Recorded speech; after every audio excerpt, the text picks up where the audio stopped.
In this week's episode of the Sixers Beat, we changed things up a little bit by bringing in Mike O'Connor, my colleague over at The Athletic Philadelphia. With the Sixers now a little more than halfway through the season, we reflect back on what's happened so far, take a look at what surprised us, both good and bad, then look forward to what our expectations are for the rest of the season. Towards the end of the podcast, we do also then talk about some of the recent developments, most notably Markelle Fultz and his continued progress towards returning, and Joel Embiid and whether or not he will make an All-NBA first team.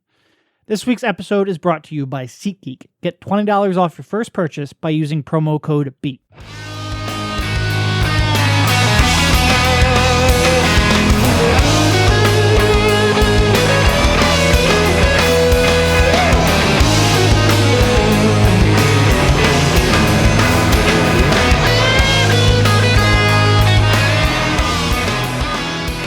Welcome, everybody. I am Derek. I'm joined this week by Mike O'Connor, my colleague over at The Athletic Philadelphia. How you doing, Mike? I'm doing great. How you doing? Rich is on his way out to the warm climate of Minneapolis to cover the Super Bowl next week. So we switched things up a little bit. It's been a while since we had Mike on. I've done a couple podcasts now with Mike, one of which was never released. It was the day of the Markelle Fultz trade. And boy, how everything has changed in our lives since then, both personally in terms of the Athletic starting up and in the world of Markelle Fultz. Things have changed, and I guess we'll leave it at that. It is great, and by great, I mean very depressing to go back. Listen to those podcasts we did when we knew that the Sixers were trading for Markelle Fultz, and how exciting of a time that was. And to be where we are now, it's mind-boggling. But that is a topic we will get to in a bit. Because it's been a while since I had you on, rather than going through the kind of, news of the week, how the team's playing the last couple days, figured we'd take a step back, maybe look at the team from a wider lens. And one of the things we want to talk about, what are you most surprised about? That is, what development throughout the course of the season are you most surprised about that you looked at the start of the season, hasn't met your expectations? So we're going to pick one positive, one negative. And I guess we'll start off with you. What, if you had to pick one positive so far for the season, what would it be? Positive, like if we're just looking at an individual player. Anything. Go anywhere you want. I'll go modest. This is just like a slight positive. I would say Amir Johnson. Like Amir Johnson has actually been really good. Like when you look at his on-off stats, like the team, specifically like the defense, stays afloat when Embiid leaves the court, which is huge. Like I honestly think that's been a big factor in their recent kind of streak since Christmas, is when Embiid leaves the floor, like they don't entirely crumble. And I think recently I looked up his stats on like his on-off defense stats, and I think it's like 40th percentile or something in terms of the differential of on-off. And when you think about the fact that he's going against Joel Embiid in that's pretty damn impressive. So just kind of like a modest surprise, I would say Amir Johnson's been giving the Sixers some really good backup center minutes. Yeah, he started off really, like he struggled to start the season. He's been solid since. That would kind of be one of my, like when we were ranking these, one of my negatives would be how Richaun Holmes just looks like the team has no confidence in him whatsoever. People want to know why he's not on the court. It's because Brett Brown just doesn't trust him defensively right now. And that to me is a negative. Like when they signed Richaun Holmes, I was thinking much more locker room guy, kind of show Richaun and some of these young guys the way that it's done. And I think I'm still looking at Richaun as kind of like that long-term piece, that long-term backup five. I'm not sure I believe that anymore. Like I just don't think Brett trusts him enough. And you see what Richaun can do. You see what he can do in terms of as a role man, in terms of as hustle and finishing around the basket and blocking the occasional shot. And you just wish at this point it clicked a little bit more on the defensive side of the court. That being said, the fact that Amir Johnson is playing more than I expected, while a negative because it means Richaun hasn't taken that jump that I hoped for. His play individually has certainly been what you could have hoped for when he signed that contract. And again, he's overpaid on a per year basis, but that's what you do with a 1-year deal. Yeah, I agree. And just like going off Richaun, like I had high hopes for him this year. Like I like you, like I thought that Richaun, it was his job to lose the backup center spot. But And like I don't blame Brett at all for his thoughts on his defense. Like he really gets lost very easily, Yeah, and like he he's doesn't. not. Brett is not wrong about that. Right, right. It's like I've thought about his defense before. Like it's like Hassan Whiteside's awareness without Hassan Whiteside's like crazy length to like make up for it. Like he gets very lost out there very easily. And by the way, Which is tough. it took Hassan Whiteside a long time to be a Yeah, productive basketball player. right, exactly. Yeah, and when you're Rashawn and you're like a 6'8" center, it's not gonna fly. So I really hope he figures it out because I love all like so many of the advantages he can bring on offense, but yeah, the defense has been brutal. I guess if I had to pick a positive, which I do, that's what the segment is. Simmons' defense, I think, has just absolutely blown me away. And I know you've written something about this recently, and go to theathletic.com/Philly, check it out. Mike's stuff is always great. That's why I hired him. But Simmons' defense has just been worlds better than I would have expected.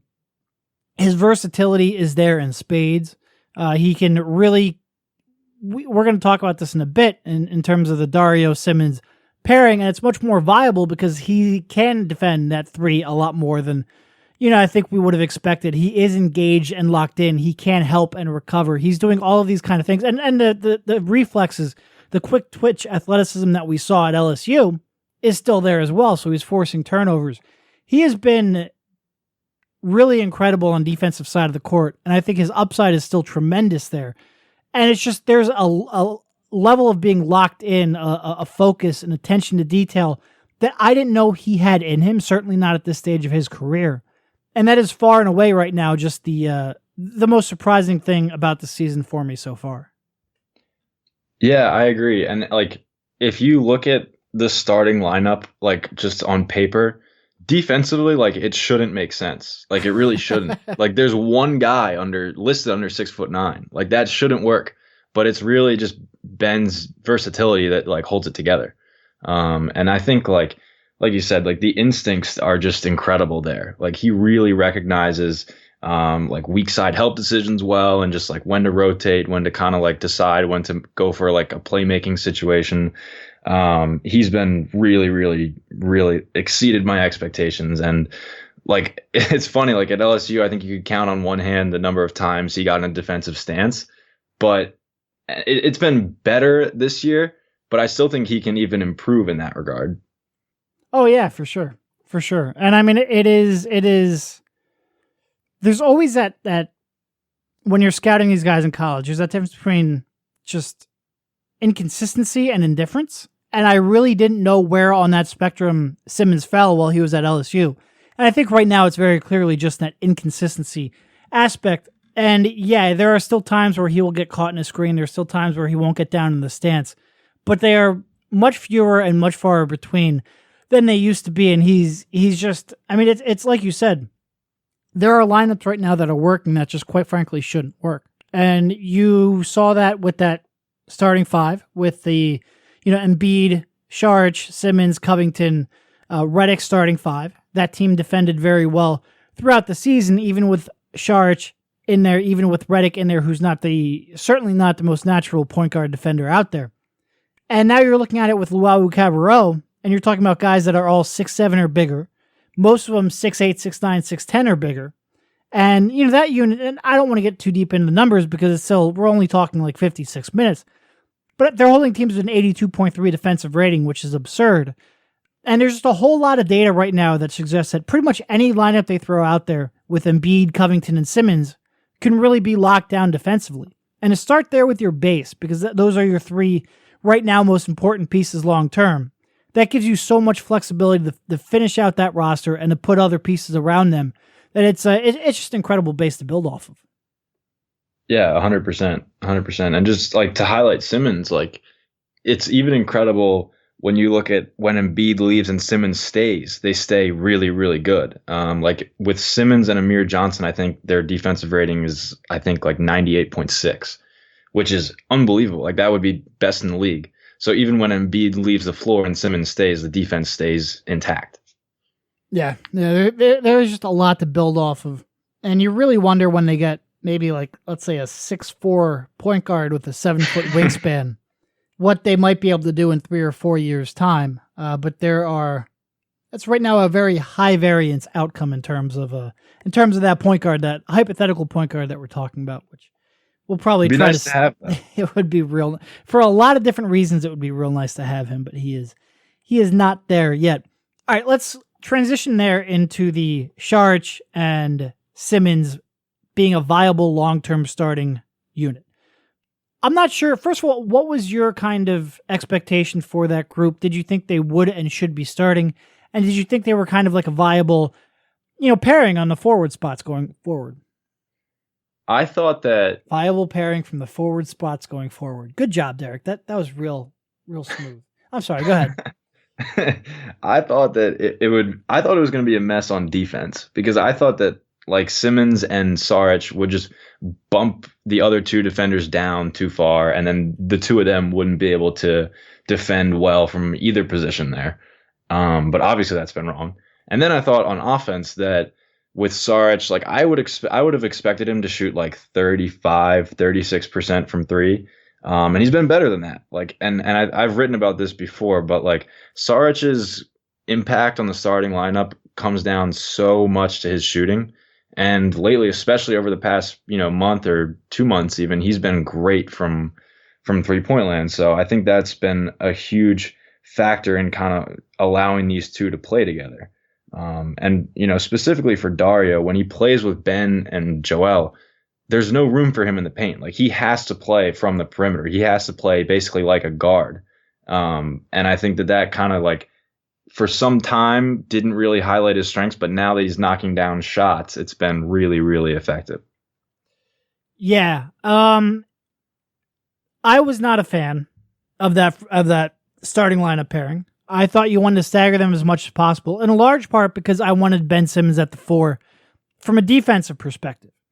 And part of that was because you wanted him near the rim as much as possible. And this is a lot more blurred now than it was maybe 10 years ago. Like a lot of the guys he's defending now aren't all that much different than maybe who Saric is defending. Like there's a lot of times there's 2 or 3 athletic ball handling kind of face up forwards that you have to choose from. But you wanted him near the basket defensively as much as possible, if for no other reason than those grab and goes that he's so good at. And I do think there's still a little bit to that. Like he went through a recent stretch where he wasn't rebounding the ball at all. And I think that limited him offensively because, when he grabs the ball and he pushes it himself, he's such teams have to really be on their toes in terms of their cross matches and transition. And if there's any hesitancy there, if there's any miscommunication there, he can really punish that. And I think when he's at his best, he's really hitting the glass and pushing it himself. So I still think there's something to wanting to keep him there in terms of a rebounding perspective. But his perimeter defense has been so much better. He's been so much more versatile on that end of the court that lineup still very much succeeds from a defensive standpoint. So I think there is a lot more equity in terms of what you can realistically use that for long term. I do think it is something, and certainly Saric, I think over the last 13 or so games, these 13 games where they are 10-3, which is funny because you talk to people and I swear they only remember those 3 losses, but they are actually 10-3. And Saric is averaging 17 points, 7 rebounds, shooting 47% from the field, 46% from 3. That shooting has been incredible of late. It certainly does make him a much more viable candidate. And I do think his passing and his interior passing has opened up a lot more than it did at times last year. So I think he's been a lot better. He's fit that role really well. And is it still, I guess, maybe my perfect lineup? No, I'd still probably like a little bit more in terms of defensive versatility. I like a little more switchability among those guys. But certainly he is a much more, the fact that he can play so well with Ben Simmons, it just opens up his future on his team so much more than it was coming in the season. And that has certainly been one of the good takeaways, the fact that you can kind of bank on that a little bit more. Yeah, it's crazy like that the presumed starting lineup was the current group with Markelle Fultz instead of Dario. Yeah, and how did we replace Markelle Fultz with Dario Saric? And it works. And it works. Like it's crazy. Think of how insane that, that flexibility and just the diversity of skills you have to have. Like you said, to take Markelle Fultz out of a presumed lineup, put Dario Saric in, and you still have the skill sets to make that work. It's like we said, there's a lot to build on going forward. With the Super Bowl less than a week away, if you're looking to buy tickets to the big game and cheer on the Birds, there's only one place you should look: SeatGeek. Trying to find tickets can be stressful, especially for an event as in demand as the Super Bowl, where prices can fluctuate from minute to minute. SeatGeek is here to help you find the best seats at the best prices, fully guaranteed. SeatGeek is designed to make your ticket buying experience easier than ever. SeatGeek saves you time and money by searching multiple ticket sites to compare prices and find amazing deals. And to get the most bang for your buck, SeatGeek grades every ticket based on value to help you immediately identify the best seats that fit your budget. Plus, every purchase is fully guaranteed, so you can shop for tickets on SeatGeek with confidence. Best of all, our listeners get $20 off their first SeatGeek purchase. Just download the SeatGeek app and enter promo code BEAT today. That's promo code BEAT for $20 off your first SeatGeek purchase. All right, so they're sitting here right now. They're 24-21. They have the league's third best defense. They have, I think, the third best net rating in the Eastern Conference. They're maybe a game and a half out of fourth place. And they have a pretty easy schedule coming up once they get out of the middle of February. How high can they go? Can this team be a top 4 seed? That seems pretty ridiculous, doesn't it? It does. I think the ceiling is probably the 6th, but I also think I think they have a very good chance. I don't see them passing Miami. I mean, I could be wrong, but Miami's point differential is pretty bad. They've snuck out a lot of strange wins, but I have a hard time seeing them close the gap on Miami. I mean, they're only 2 games back, but I just kind of think that you have to consider the fact that, it's a long second half of the year. We probably presume that Joel Embiid is going to miss a handful more games. You have to factor in that they might have some other bumps and bruises along the way. But if there's a counterpoint to that, it's that a lot of teams in the East are also sliding back. The Pacers haven't been great. The Wizards are being the Wizards, and the Cavs are playing awful. But I think it's fairly likely you see them in the 6th seed, but I also think that's about their ceiling. Yeah. And I mean, to be honest, 6, 7, 8, even 5, as long as they make the playoffs, I'm not really, I'm not too picky in that regard. Certainly it would be great to host a playoff series, but it's not the end of the world either.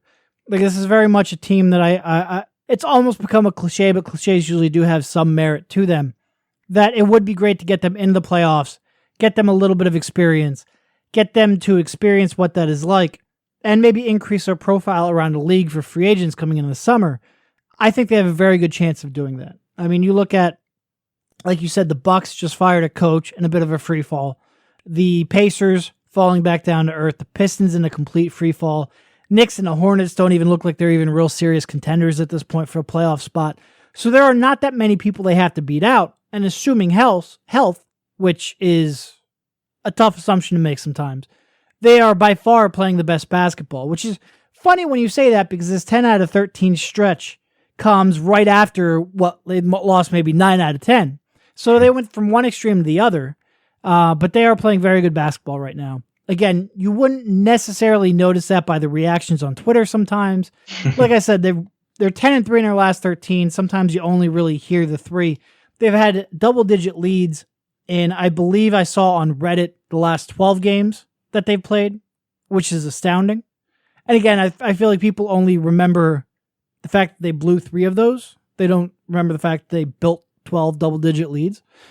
They are playing very good basketball right now. And watching this defense kind of, Brett Brown has been talking about defend. That has to be our backbone. That has to be what we're built upon. He's been talking about that for a while now. And some years they've done that. That one Nerlens year, they were very good. Integrated Ja into it, it kind of all fell apart. But now you're kind of seeing it all come together, and they are a very, very good defensive team right now. Yeah, they really are. They really are. It's funny you bring up the kind of the drop off in the Okafor years. I think I checked Cleaning the Glass, Ben Falk's site, and I think I saw that Okafor's on-off defense rating for the Nets is in like the 10th percentile. So if anybody was wondering if he's a new player since he's joined the Nets, I don't believe so. No, nor was I expecting that to be the case. No. All right, if you were going to pick, let's say the Sixers end up a 6, 7, 8 seed. They had the chance to play one of the top 3 seeds, which right now are Boston, Toronto, and Cleveland. Who would you pick and why? So part of me wants to say the Cavs. Like for anybody that doesn't know, I also cover the Cavs. And I have just had a firsthand witness to how awful they've been. Like it is astounding how bad they've been, and also with all the locker room issues they have. But I just think you don't want to play LeBron in the first round of the playoffs, which leaves me between Toronto and Boston. When you look at Boston, they had the 16-game winning streak, and outside of that, they're 19-14. And I do wonder if they've overachieved. I really do. I think that it would be a really interesting playoff series between the Sixers and the Celtics, not only from like the fans' perspective, the rivalry perspective, but just a on-court basketball perspective. I do worry a little bit for the Celtics, like that defense going against specifically Ben Simmons in the playoffs. Like, I don't know how you make Ben Simmons all that effective in a playoff game with him not being able to shoot in the half court. So by the process of elimination, I think I'm going to go with the Raptors. Not the least of which reasons is that the Sixers beat them recently. But I think I would go with the Raptors. I think in terms of who they can beat, I think I would go the Raptors. Not that I'm saying they would beat the Raptors, but I think they have the best chance against them. And that, again, the Raptors have been fantastic. Like, they've been really good this year. But I agree with you, against that defense, which 2 out of 3 games Embiid has played has caused them real troubles. And, I mean, he dominated the 3rd game, so you keep that in mind too. But they're one of the few teams that can really body him up man-to-man and at least make him work for it.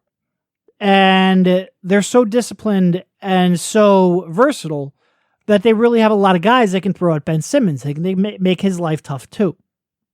And it doesn't seem like that's a series that's going to work out well for the Sixers' favor. That being said, as someone who has to cover the series, that would be a blast of a series to cover. I would absolutely love covering Sixers-Celtics. I mean, that would just, the fan animosity, the storylines, how intertwined these two teams are, it would be fantastic. Throwing in that the Eagles are playing the Patriots in the Super Bowl, and we'll be coming fresh off that. Absolutely. There will be some animosity still lingering from that no matter which way it goes. Journalist dreams, analysis dreams. It would be great. That being said, if I'm picking who I think they can beat, I think Toronto you probably have the strongest case against Toronto. Cleveland, I'm the same as you. This Cleveland that we're seeing now in January, yes, I think the Sixers have a real chance. Do I expect this Cleveland to be the one that shows up in the playoffs? No, I don't think anybody really is. And that's why, for as bad as they are, and like you've said, you get a firsthand view of just how awful that defense has been, how much infighting there is, how some of the lineups and rotations just make no sense. They still have LeBron, and until he loses a playoff series, I'm not going to believe he's an Eastern Conference playoff series. I'm not going to believe it's actually going to happen. So, that being said, it would be great if the Sixers were the first. I guess in terms of going in with a there's nothing to lose mentality, that would be fun as well. But I do think in terms of winning, I think it's probably Toronto. And again, all of them would be tough. They'd be prohibitive underdogs in all of them. But that's kind of where my head would be at. Yeah, I agree with that. The more I think about it, the more I talk myself into the Raptors. Although, I mean, they're obviously a great team. Like I was just saying before, we got on here, like the Raptors have been a January contender for several years now. Right. You wonder, if they will ever really reach that like legitimate contender point. But maybe we are seeing that January flash from them, and then they kind of come back to earth. Yeah, I think you know how we talk about LeBron and we say, yeah, they're struggling now, but every May and June they turn it on. With the Raptors, it's almost the inverse of that. Yeah, they're playing well now, but they do that every January. But then every May comes around and they end up, drastically underperforming. Right. You've got 2 first-round knockouts during this run, semifinals knockout. They did make one Eastern Conference Finals, but they just never really seemed to reach their potential there. And you're probably banking on that, and maybe banking on that a little bit too much, and overlooking how good of a team they are. But it's also hard to get that out of your head. I don't know. Yeah, even when they won 2 games in the Eastern Conference Finals, nobody took them seriously at all. At all. All right, one of the things around the league that happened, obviously, DeMarcus Cousins out for the rest of the season. Brings up a lot of questions about Joel Embiid. Obviously, he can get more money if he reaches certain criteria this year. And there's kind of like a league-wide what criteria can be used, and that's MVP, Defensive Player of the Year, First Team, All, Second, Third Team. But you can negotiate that. And the Sixers have it set up where the only way he can reach is Supermax, and Supermax means he can get 30% of the salary cap on the first year of his extension rather than 25%. The only criteria that this contract can use is MVP and First Team All NBA. So take another step back. All NBA teams are a little different than All-Star teams. All-Star teams, you get 2 guards and 3 front court players. No center designation. All NBA still keeps that center designation. So you have 2 guards, 2 forwards, and a center. So removing a real contender in DeMarcus Cousins has a drastic impact to Embiid. And, we're basically talking about the difference of this. If Embiid is First Team All NBA, the Sixers lose about $5 million in cap space next summer, which is significant. I guess what I would say, first of all, this is a very high-class problem to have. Like, the Sixers very much took out all of the easy qualifications Embiid could get to Supermax for. And if they took out, like I said, all NBA second team, all NBA third team, and Defensive Player of the Year, and he still gets that money anyway, it doesn't seem like something I'm really going to complain about too much. That being clear, what I would say is that there's no master list of positions. Like the NBA doesn't say, okay, these are the centers you can vote for. So a lot of people are now wondering, okay, well, with Cousins out, will Anthony Davis now become center eligible? It's not how that works. The media votes on it. Media could say, I'm going to pick Jason Tatum as a center, and that would be valid. If enough media members voted for him at center, you could do that. So I think a lot of people are going to look at Anthony Davis, are going to see him slide over that center spot for the Pelicans, and I think they're probably going to vote for him, especially when you have a lot of big forwards like Giannis, like LeBron, really fighting for votes there. They're going to say, okay, well, now how can I fit Steph and Harden into that mix? And I think it feels like Anthony Davis is going to be voted as a center. So I'm not sure there's really as much impact in DeMarcus Cousins going down as maybe some Sixers fans are fretting over. Yeah, what would be hilarious is if all of the media members that didn't vote for Joel Embiid to start in the All-Star game because he missed X amount of games end up voting for him for First Team All-NBA, and it cost the Sixers $5 million.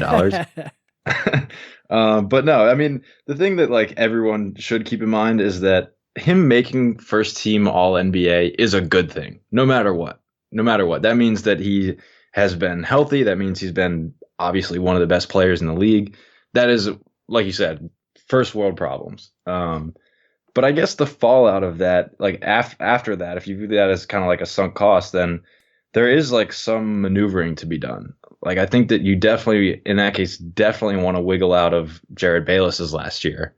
And it does, just put a slightly bigger limit on what you can do in free agency next summer. Yeah, it does. And that's going to make the trade deadline really interesting, not only to get out of Bayless's contract, which has to be a priority for this team, but also in what you're willing to take back. I think a lot of people are looking at it. They're saying, okay, I have no idea what to expect from Markelle Fultz, which, oh, by the way, I also have no idea what to expect out of Markelle Fultz. And you could really use some scoring punch off the bench, and I agree. But outside of whether or not Fultz is still deserving of minutes after the All-Star break, which again, I have no idea what to expect. But that is still, like, if he's going to play, you still want to be able to run some offense through him. But you also have to take into account, well, what does that mean about the Sixers' salary situation next year? I don't think they want to take on money for a reserve. I don't think they want to really give up a pick or an asset of real value. So it's going to be interesting how much they really prioritize, because they are going to be on the doorsteps of the playoffs. They are going to be on the doorsteps maybe of even a 4, 5, 6 seed, or a real strong contender for the playoffs. How much are they going to get sucked into, we have to go out and improve the talent level of the team now? That's going to be interesting, because there is still that pull of the free agency next year. But, I mean, $5 million, if that comes to pass. And look, like I said, I still think Anthony Davis is a real contender here. But once you get past him, there just aren't that many. Like, as much as I like Nikola Jokic, like, I don't think that he's going to be voted first team All-NBA. I just don't think he has that kind of name recognition. So I think Embiid's going to have a real chance at that. But if it happens, I mean, you just have to live with it. But it does really increase. I mean, you need to get rid of that Bayless contract anyway. But it really, like, they really need to get rid of that Bayless contract, because you have to kind of count on that $5 million being used up. It's going to be fun. It's going to be fun. I don't know. It will be. And I don't think that I think that just with the way the season has gone, I don't think that we have a feel for, like, how they would be without Bayless. Like, he's been out for the past, I guess, 2 games or 3 games or whatever. And so has Redick. And, like, the reason that the Sixers haven't missed them is because they've shot 44% from 3 over the past X amount of games. Right. Like, we don't really have a feel for, if we were to lose another little piece of depth with Bayless off the bench in the second half of the season, like, we don't really know how much that would impact the team. Okay, so you still have JJ Redick. He's going to be out for a little while yet. You have Jared Bayless, who presumably is on a shorter, sore left wrist, same one he hurt last year. Presumably on a shorter timeline, though he should be back relatively soon. With the way TLC is playing, is there any reason to keep him ahead of Bayless in the rotation, in your mind? Well, I think I don't know how long I'm willing to bet on TLC for. I mean, I would like to think that he's just going to ride this out to the end of the year, but 40 games in, he was shooting 30% from 3. So I'm a little hesitant to give that to him. I love the idea of TLC. I've been all in on him since the Sixers drafted him. But the thing is, if he's the first 40 games of this year for the rest of this year, if that's who he is, then I think you're in a lot of trouble, because you're going to be playing a lot of lineups with Ben Simmons and multiple below average 3-point shooters. Yeah, he was downright infuriating the first, like you said, 40 games of the season. It's nice to see him kind of come back to life a little bit. Let's go on the hypothetical that Bayless comes back tomorrow. I would probably keep TLC ahead of him for now and ride that out and see whether or not he can kind of, parlay this into a little more consistent playing time, because I do like the theory of TLC quite a bit. That being said, he's been really bad. Like, he fell out of the rotation, deservedly so. And if in 3 weeks he's playing horribly again, would I be surprised? No, not at all. But I would at the very least kind of let him play this out and see whether or not he can. Obviously, he's not going to shoot like he has over the last 4 games. He's not going to maintain that. But just see whether or not he can be a functional NBA player. Because at the very least, that defensive size and speed and quickness can be helpful if he's making shots. Yeah, 100%. 100%. Like, he and like his ability to make shots has really been a huge catalyst over the past 3 games. Like, specifically against Milwaukee, like, he hit a lot of momentum shots. He kept the Bucks spacing honest. Like, that's such a huge factor in the Sixers offense. So I hope that he continues that over the rest of the year, but I'm a bit skeptical, given what we've seen. Yeah, no, I'm very skeptical about TLC. Very happy with the way he's playing, but very skeptical it will stick around long term. All right, one more question, and I will let you go. Who plays first, Markelle Fultz or Gordon Hayward? Oh, we saw man. Gordon Hayward's foot practically fall off on live TV. Yes. I'll go with Markel Fultz.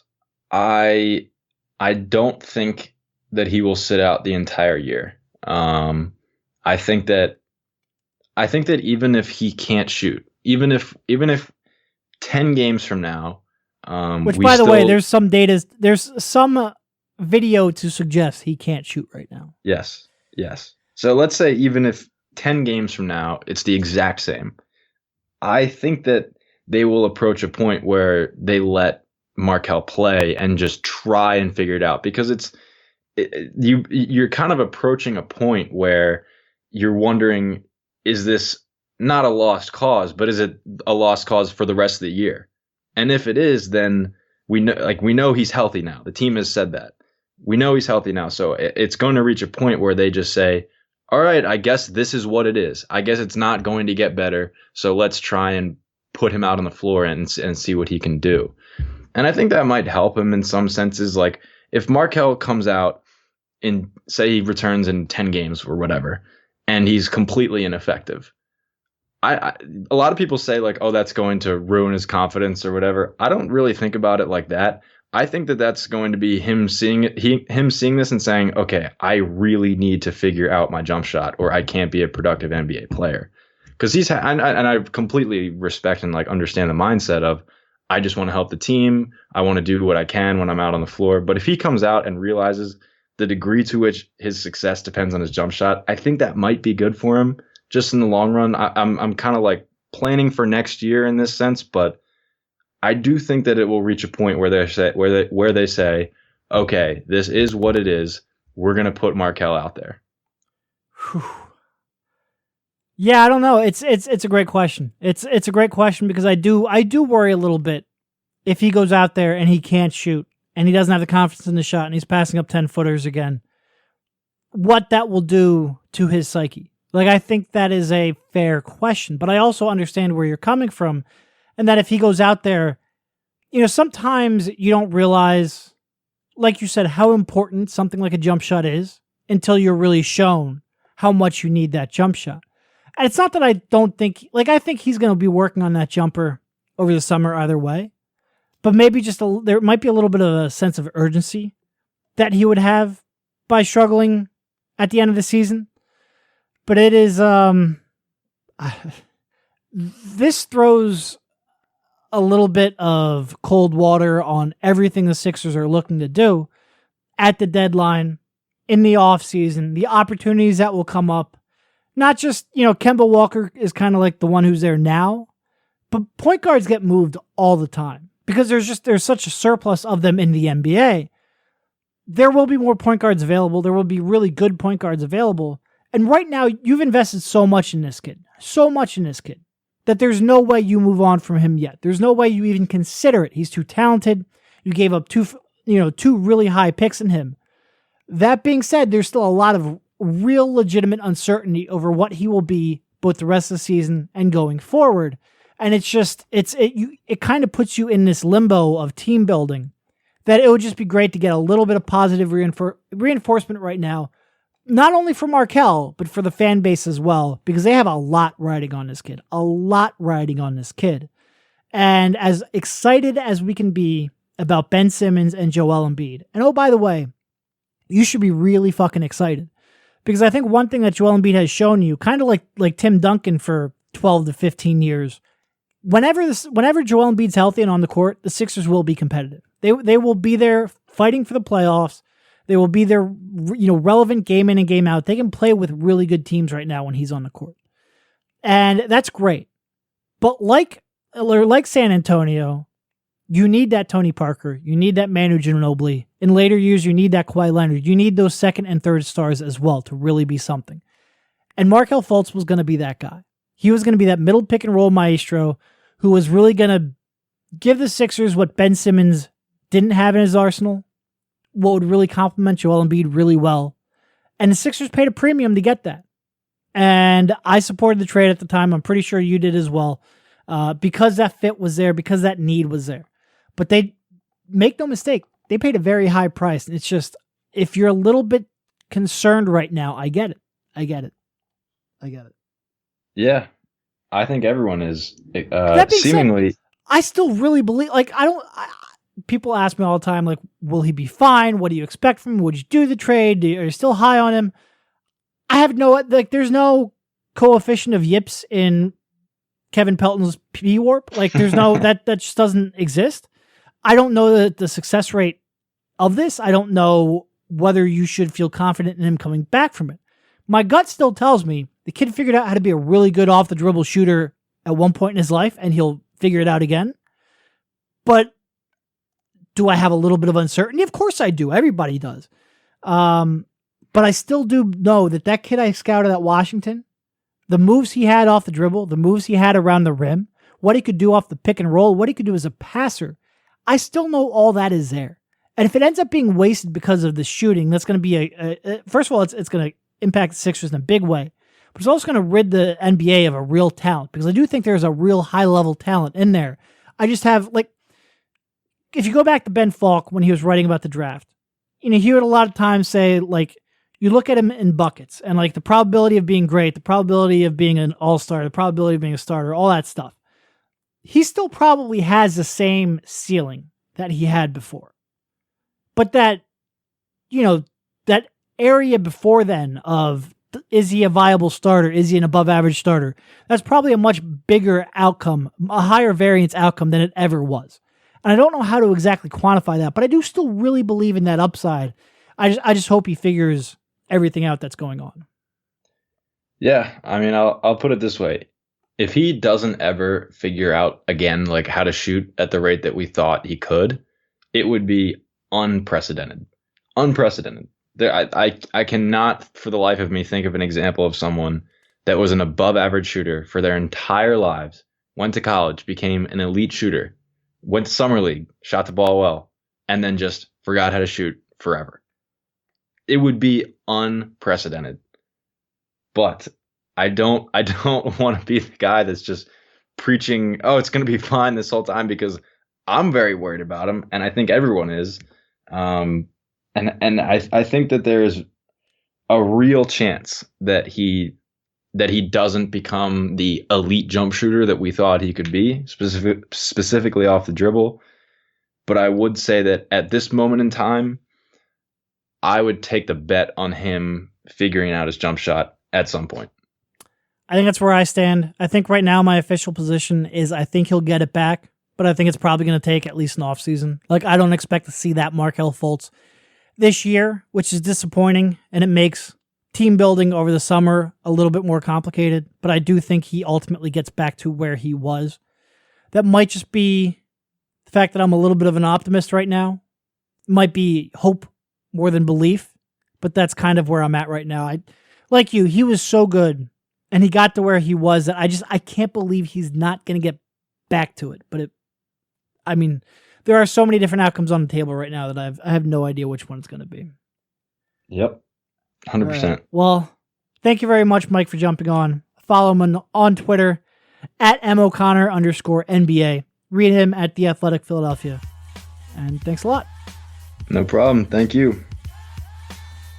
You've been listening to the Sixers Beat right here on LibertyBallers.com and LibertyBroadcast.co.